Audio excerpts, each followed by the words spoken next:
अस्सलामुअलैकुम। मैं हूं अली असगर और आप देख रहे हैं मेरा यूट्यूब चैनल। हाफिज साद रिजवी अपने कारकुनों को छोड़कर भाग गए और सानिया मुरीदके की जिम्मेदार तहरीक लब्बैक है। इस वीडियो में हम इसी के मुतालिक बात करेंगे।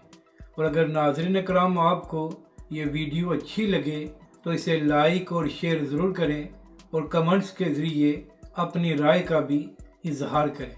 तो नाज़रीन कराम, किसी को भी तहरीक लब्बैक पाकिस्तान या उनके नज़रिए से इख्तलाफ हो सकता है या वो तहरीक लब्बैक पाकिस्तान की सियासत पर तनकीद कर सकते हैं, मगर नाज़रीन कराम, मुरीदके में जो जुल्म तहरीक लब्बैक पाकिस्तान और उसके कारकुनों के साथ किया गया है, कोई किस तरह इस पर खामोश रह सकता है, बल्कि उल्टा तहरीक लब्बैक और हाफिज साद रिजवी पर तनकीद कर सकता है। नाज़रीन कराम, दो वीडियोस देखी हैं जहां पर दो अरस्तू बैठकर तहरीक लब्बैक और हाफिज साद रिजवी को तनकीद का निशाना बना रहे थे। यहाँ पर अहम बात यह है कि यही दोनों पिछले 5 साल से तहरीक लब्बैक और हाफिज साद रिजवी के गीत गा रहे हैं, और यहाँ तक कि जब तहरीक लब्बैक पाकिस्तान का लॉन्ग मार्च जारी था तो उस दौरान भी ये तहरीक लब्बैक और हाफिज साद रिजवी के हक में वीडियोस बना रहे थे। ये अलग बात है कि आज 4 हफ्तों बाद इनको याद आई है कि तहरीक लब्बैक और हाफिज साद रिजवी ने जो लॉन्ग मार्च किया था वो गलत था। तो ऐसे लोगों से मेरा सवाल ये है कि अगर वाकई ही आप लोगों का मौक़िफ़ ये था कि तहरीक लब्बैक पाकिस्तान ने जो लॉन्ग मार्च किया है वो गलत है, तो क्या वजह है कि जब तहरीक लब्बैक पाकिस्तान का लॉन्ग मार्च जारी था तो आप लोग इसकी हमायत कर रहे थे, बल्कि इसमें मौजूद भी थे। तो आखिर क्या वजह है कि 3 हफ्तों बाद आपकी यादाश्त वापस आई है और आप लोग तहरीक लब्बैक और हाफिज साद रिजवी पर तनकीद कर रहे हैं? नाज़रीन कराम, इन दोनों में से एक ये भी कह रहा था कि तहरीक लब्बैक पाकिस्तान ने तो ये दावा किया था कि मुरीदके में हमारे सैकड़ों कारकुनों को शहीद किया गया है, जबकि दूसरी जानब एहसान आरफ साहब जो वकील हैं और तहरीक लब्बैक के लोगों का केस लड़ रहे हैं, उनकी जानब से ये दावा किया गया है कि 24 शहदा के घर वालों ने उनसे रब्ता किया है। तो नाज़रीन कराम, इस शख्स से मेरा सवाल ये है कि क्या अगर वाकई ही मुरीदके में सिर्फ 24 लोग शहीद हुए हैं तो क्या ये जुल्म नहीं है, और क्या इसकी मजम्मत नहीं करनी चाहिए? अगर एक बेगुनाह शख्स भी शहीद हो जाए तो वो भी जुल्म है, और यहाँ पर तो सिर्फ एक वकील से 24 शहदा के घर वालों ने रब्ता किया है।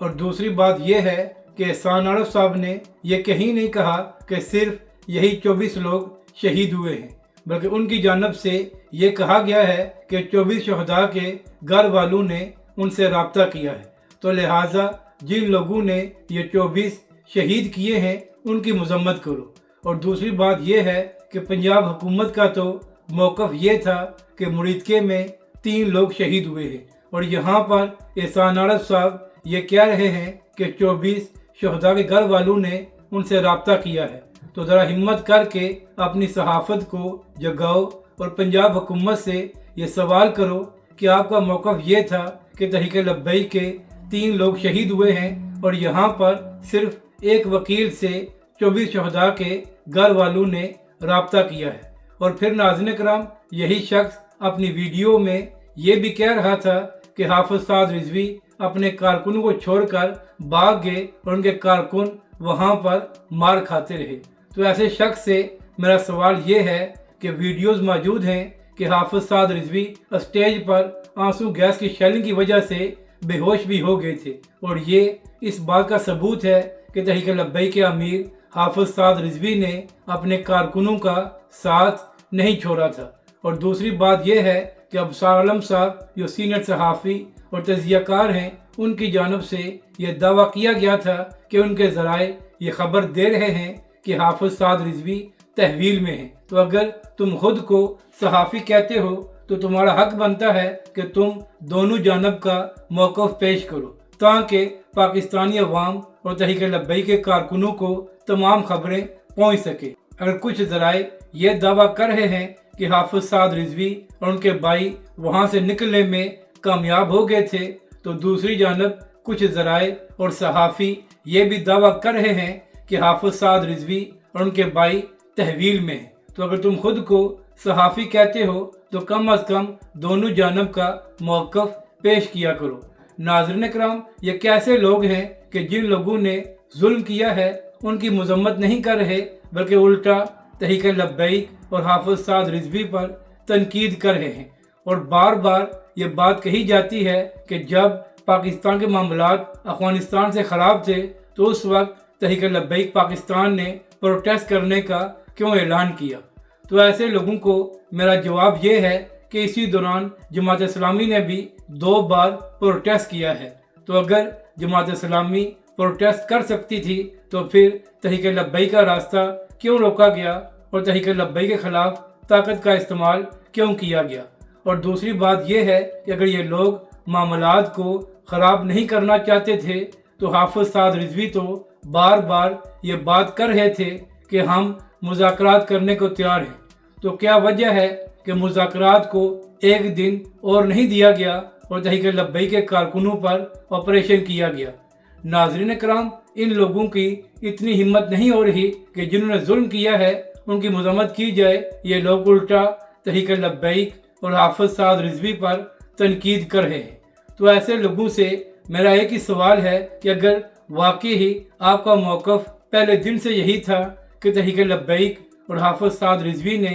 जो लॉन्ग मार्च करने का ऐलान किया है वो गलत फ़ैसला है, तो ज़रा हिम्मत करके अपनी उन वीडियोस को दोबारा पब्लिश करो जो तुम लोगों ने लॉन्ग मार्च के दौरान बनाई थी, ताकि पाकिस्तानी कौम और तहरीक लब्बैक के लोग देख सकें कि जब लॉन्ग मार्च जारी था तो उस वक्त आप लोगों का मौक़िफ़ क्या था और फिर 3 हफ्ते बाद किस तरह आप लोगों ने यू टर्न लेते हुए अपने मौक़िफ़ को तब्दील कर लिया है। आप लोगों की तनकीद से तहरीक लब्बैक या हाफिज साद रिजवी को तो फ़र्क नहीं पड़ेगा, मगर आपका असल चेहरा सामने आ गया है कि जब तहरीक लब्बैक पाकिस्तान पर मुश्किल वक्त आया है तो आप लोगों ने बिला वजह तहरीक लब्बैक और हाफिज साद रिजवी पर तनकीद करना शुरू कर दी है। अगर नाज़रीन कराम आपको ये वीडियो अच्छी लगे तो इसे लाइक और शेयर ज़रूर करें और कमेंट्स के ज़रिए अपनी राय का भी इजहार करें। तहरीक लब्बैक पाकिस्तान के कारकुन सोशल मीडिया पर एक ही बात कर रहे हैं कि चाहे एक तरमीम पास करो या 100 तरमीम पास करो, सवाल एक ही होगा